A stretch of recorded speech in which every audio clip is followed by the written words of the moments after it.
Our speaker today is Jack Mitchell. He is an emeritus professor at UW-Madison School of Journalism and Mass Communication. He led Wisconsin Public Radio from 1976 until 1997 and initiated the transition from educational radio to WPR. He was the first employee of the National Public Radio, where he was instrumental in developing the groundbreaking news magazine, All Things Considered. Jack received the two highest honors in public radio, the Corporation for Public Broadcasting Edward R. Murrow Award and the Edward Elson National Public Radio Distinguished Service Award. Today, he's going to talk to us about his book, Wisconsin on the Air. I want to mention that the Wisconsin Historical Society Press will sell copies of Jack's book at the table in the lobby, and he will be able to sign those for you if you wish. Our thanks to the Wisconsin Historical Society Press, which will donate proceeds from the book sales today to our Madison Rotary Foundation. We look forward to your presentation today, Jack, and have made a contribution to the Rotary International Polio Plus Fund to say thanks in your honor. As we welcome him to the podium, please remember that after Jack speaks, there will be time for questions, so we'll have a microphone circulating. So please welcome Jack to the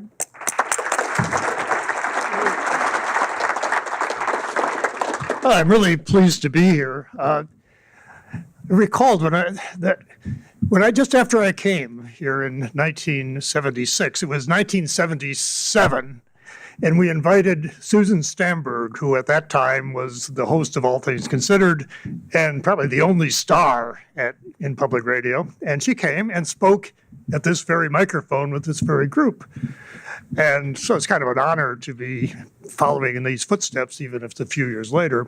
But as the program ended, a young man came up to her and shyly, spoke very quietly and said, "Thank you for coming to Madison." And she turned to me and said, "Who was that?" And I said, "Well, that's our mayor." And she said, "He's so young and so cute."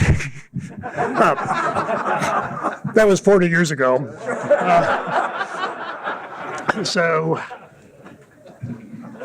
I've got to get my gadget here. So I want to talk about something that happened 100 years ago, and that is the beginning of public broadcasting in Wisconsin, and I argue in the country. Now, this is a 100-year history. I'm not going to try to cover everything. I'm going to leave out the sex, the violence, and all those things. You can buy the book. They're for sale outside if you want that. But I am going to concentrate on what I think is the most important part of this, which is in the state that invented it. And I argue, and the book argues, that, in fact, public broadcasting began here in the year 1917. So that's 100 years ago. What happened in 1917? Well, it wasn't that radio was invented in 1917. That'd been around for a while. And even the broadcasting of voice and music had happened other places prior to that.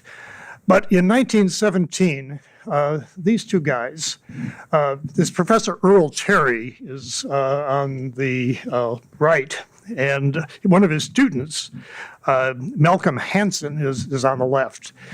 And they perfected in Old Science Hall on the campus the broadcast of voice and music. Now, they'd been playing around with this for several years, and they'd been doing Morse code. Well, Morse code is fine if you know Morse code, but most people don't, and it wasn't terribly useful. But they figured out how to do this.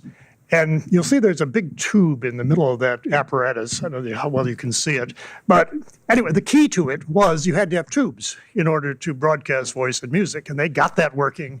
And so he was really excited about this. And so he invited a whole bunch of university officials to come to his house to listen to the first broadcast.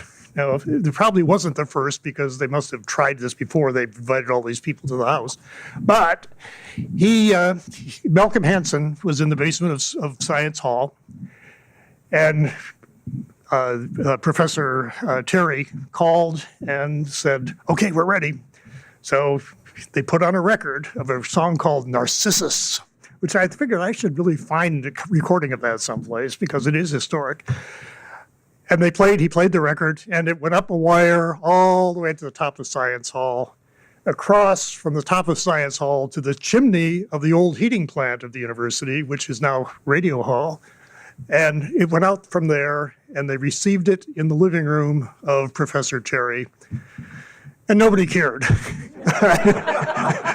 It was, yeah, he was excited, but nobody but saw that there was a whole lot of potential in this.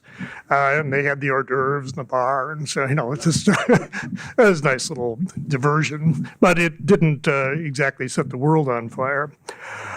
But Professor Terry wanted to have this university audience there because he saw the potential of this thing for the university's extension work.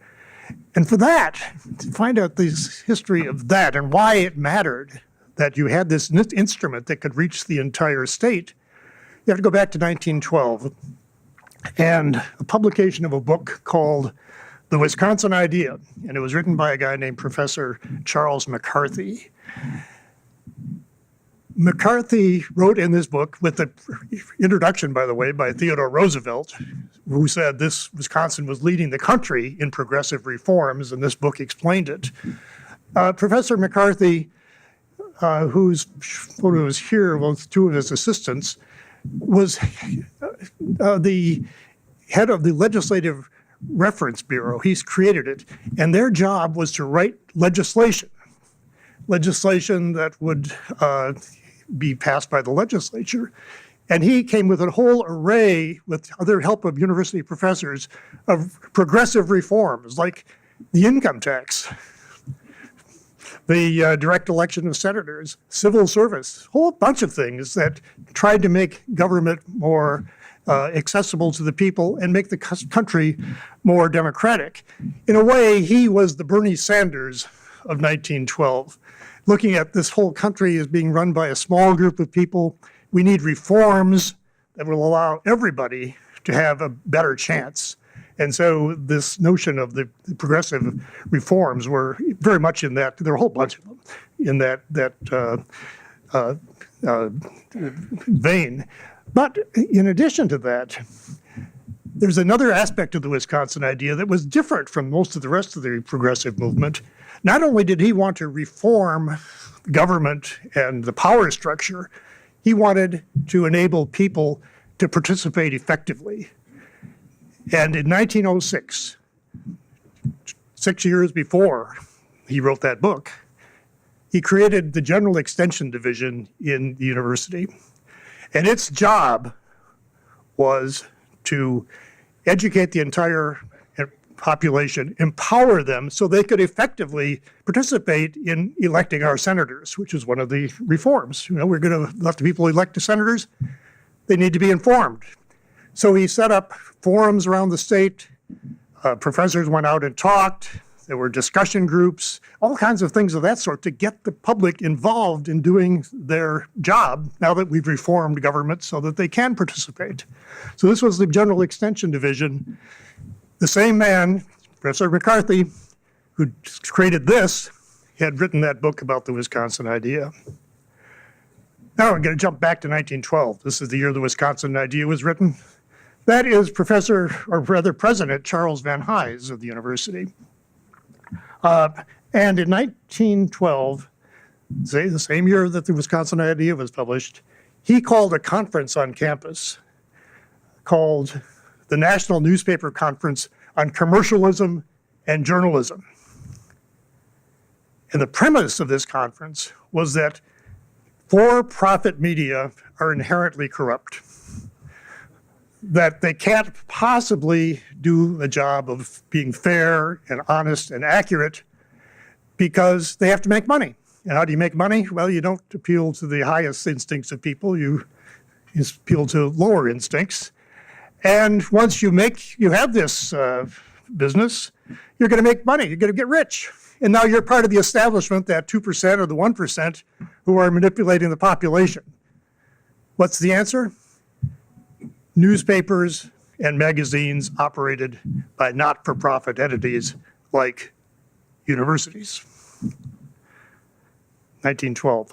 So this is the environment in which Professor Terry perfected voice and music and in the broadcasting. And he thought, look, we can use this instrument to do all these things that we've been talking about here at this university. And so in 1917 and shortly thereafter, we had the development of 9XM, the radio station that preceded WHA. And this mural is in the lobby of Radio Hall, WPA product. And these are some of the people that started this enterprise and gave it shape. And I'm not going to spend a lot of time on these folks. Professor Terry is there, Melka Hansen is there, and another professor involved in this. But the key person, this guy who was bending over, kind of leaning over, bald-headed fellow, was the head of the journalism program in the College of Agriculture. His name was Andrew Hopkins, and he saw that you could use this thing to reach farmers. 40% of the farmers at this time were illiterate. How are you going to reach them other than directly or by radio? And so that was the first use of these stations, was to reach farmers and their families. This other person here is Professor William Leighty, who was a protege of Charles McCarthy. McCarthy, when he set up a General Extension, he recruited Leighty to come here to help him. And Leighty believed in all this stuff, the Wisconsin idea. He was a true believer and tried to use, he kind of looked down on the stuff that Hopkins was doing because that's too practical. He wanted a liberal education for everybody. And so he volunteered as the first program director of WHA and really set the philosophy that pretty much guided it ever since. And then the final person I want to mention is the guy who's standing on the right, who is Professor Henry Eubank, who was head of the speech department and a specialist in debate, political debate. And his goal was that we should use the media to discuss public issues and get candidates on the air, grill them, and let's really, hold their feet to the fire and really get democracy going. He was also very political and managed to get money for the university to build these stations. So we ended up then with, by the 1920s, of this philosophy, which was basically the Wisconsin idea. And the phrase that Professor McCarthy had used, which probably wouldn't be used today, but it worked at the time, empower the man. That's what this was all about. And he did it three ways: practical information, a liberal education, and a democratic forum. That's what public broadcasting was to be about. Now, let's jump ahead to 1929, about 10 years or so after 9XM began. Professor Eubank was basically running the organization, but of course professors never actually do the work. They have graduate students to do that, and he had a really good one, a guy named Harold B. McCarty. H.B. McCarty was president of this organization for a while. He was very active in Rotary.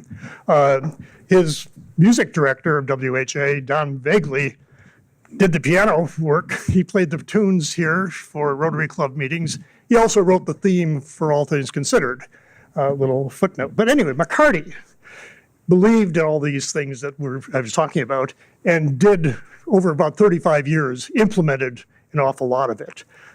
But he had one other idea that wasn't part of the Wisconsin idea, but turned out to be highly important, and that was schools. We were a state with mostly one-room schoolhouses or small schools, rural schools. They didn't have science teachers, they didn't have music teachers, they didn't have art teachers. He said we could use radio to do this.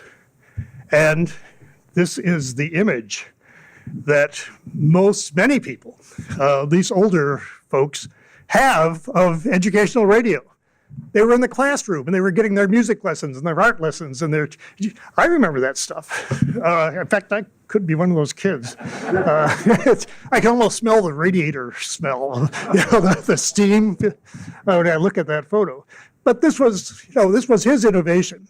And it was critical because people may say that the Wisconsin idea is, who cares? It's kind of a nice idea, but what are we going to do? This is practical. This was really down-to-earth stuff that everybody can understand. And it gave us the support politically for educational radio. And there were over 300,000 students were getting education by radio in the 1940s by the time this really was fully developed. Music, science, art, these sorts of things. Some reading things, but mostly these things that students couldn't really afford.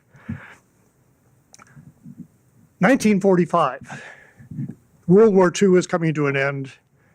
FM radio is now possible. McCarty and the others got the state legislature to create a whole new organization called the State Radio Council to build an FM network around the state that covered the entire state. This was not just the university, it was the state. And they sold it sort of on the basis of the schools. That's something everybody could get behind. But when they actually got together after the legislation was passed to say, here's what we're going to do, they didn't mention schools at all. It wasn't there. Instead, in their official document, the purpose of educational radio was to further democratic ideals and methods, and more specifically, to lift the level of understanding of the people, to give individual knowledge of himself and of society, and finally, giving continuing sense of belonging and participating, a continuing sense of belonging and participating, and keeping up with the complex and fast-moving world. That, after 20-some years of experience, is where they crystallized what this was all about. And I would argue it's still what it's about. That's what it was then. And I think and it was amazing about it to me is this was the state government saying this. It wasn't just a bunch of university professors. This was the governor and the director of agriculture, the Department of Agriculture. All the top of state officials agreed to this, and it went ahead.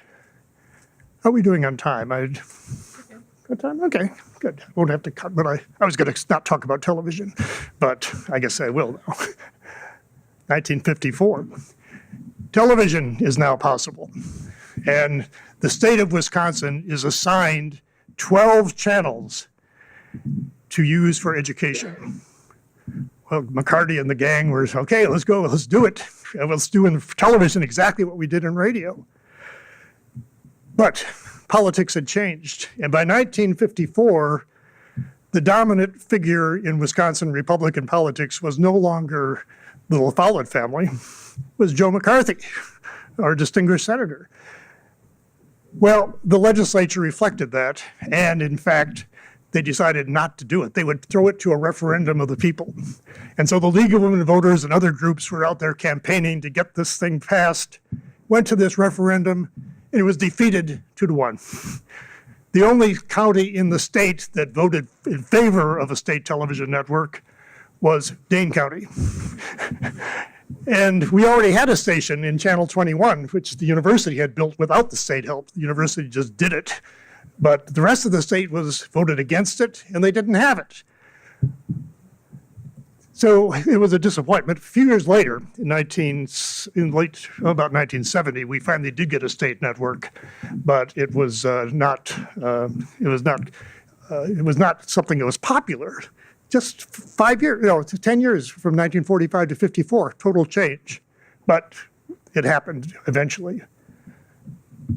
1967, and this is the last date I'm going to mention, exactly 50 years after the first broadcast of 9XM. 50 years passed, for now, this is now 50 years from that. Congress passed the Public Broadcasting Act, which made public broadcasting a national institution for the first time. We've been doing it for 50 years. Finally, the country came around to do it at that point. It created the Corporation for Public Broadcasting, NPR, PBS, the whole system that we know now. And that legislation specifically said this is not for instruction. It's nice to take care of the kids, but that's not what this is all about. What's it about? Well, they didn't use exactly the same words, but it's essentially the same idea that the 1945 State Radio Council here had said. Further democratic ideals and methods, which meant lift the level of understanding of the people, give the individual knowledge of himself and society, and give a continuing sense of belonging and participating, of keeping up with the complex nature of the fast-moving world. Which is why I contend in the book that Wisconsin is the state that invented public broadcasting. And with that, I'll take whatever questions you might have.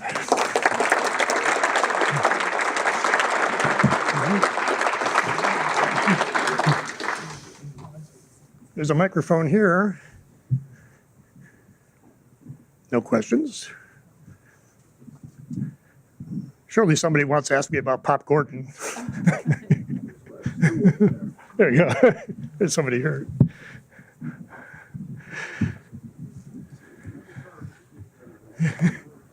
Sorry. Hello. Yeah. I have listened to public radio for about 40 years now. And I see the whole politics of the system has changed. And public radio has become a little bit more conservative. Can you a little bit talk about that? I would say that that may be true, because back in 1967, when the Public Broadcasting Act was passed, it was part of the Great Society. What was going on in the Great Society? It was, the idea of government taking care of problems. That was the whole point. And at the same time, we had the Vietnam War and the Civil Rights Movement going on. And so we had people at that time, including the people that founded public broadcasting, who were very socially committed to change. And some of that passion is gone, and some people would say that's good because it was not as objective as it might have been. Certainly President Nixon thought it was not objective. And I can say he went to war with PBS, because he felt they were too liberal. He should have listened to public radio. I was at NPR. We were much worse than public television in terms of our bias. And he didn't notice it because he didn't care about radio. It was, he was obsessed about television for some reason. How do you look? I don't know what it was. Anyways, I would say that it probably is true that it has become less blatantly liberal than it once was. Good or bad, I'm not going to make a judgment on that, but I think it's probably a fact that it's more down the middle than it was at the very beginning. I have a question that's sort of related to that. During the 1960s, the change in the Board of Regents and the change in the legislature brought a great deal of reaction to what was going on in campus. Was there specific involvement by the increasingly conservative regents and the increasingly conservative legislature in the operations of public broadcasting and public radio on the campus? Not too much. There's a great example in a program called 630 that began in the 1960s on public television, which was deliberately trying to give voice to the unheard. And it was lots of people who were not particularly qualified as journalists, but who were giving opinions. This caused a reaction in the legislature, which it ended that program. And but people are surprised how little interference there really is. I mean, those of us who work in it, people say, "Oh, aren't they always?" No, they're not actually. And so I don't know of a whole lot of direct interference from the regents or the legislature or Congress, for that matter, in these areas. But there is certainly has to be a consciousness of where your checks are being written by. Yeah. Thank you for your presentation. I'm curious when the concept of listener funding membership Yep. came into play? Okay. Yes, that came later. When public broadcasting was conceived, it was to be tax supported or by foundations, big contribution. But the idea of the customer paying for it was not part of the original concept. And the 1967 Act didn't talk about that at all. It came about essentially when, under the Nixon years, the Congress didn't allow the amount of tax money that was required to do what had been passed in '67 was never provided, and as a result, stations around the country began to do individual fundraising to make up for what wasn't there. They'd made all these promises. Here's all this wonderful stuff we're going to do. And then there wasn't the money. So they found the money in other places. And it did come heavily from viewers and listeners. And now viewer and listener money is the most important thing in public broadcasting. So it still receives tax money. But the biggest single driver is viewer and listener money. And once again, you can say that's a good thing or it's a bad thing. There's some positives and negatives about that, but it's the reality. For the first many years, public broadcasting focused on education and news, but today I think that a good portion, particularly of television, is related to the arts. And maybe you could talk for just a moment about the impact of public television and radio on the arts. Okay. Well, the arts have always been part of it. In fact, Professor Leidy, the first program director, he was a great advocate of classical music. Everybody should like classical music, whether you like it or not. He was going to jam that down people's throats. So the idea of public broadcasting promoting the arts has been there from the beginning. And I've emphasized the political stuff because that happens to be my personal interest.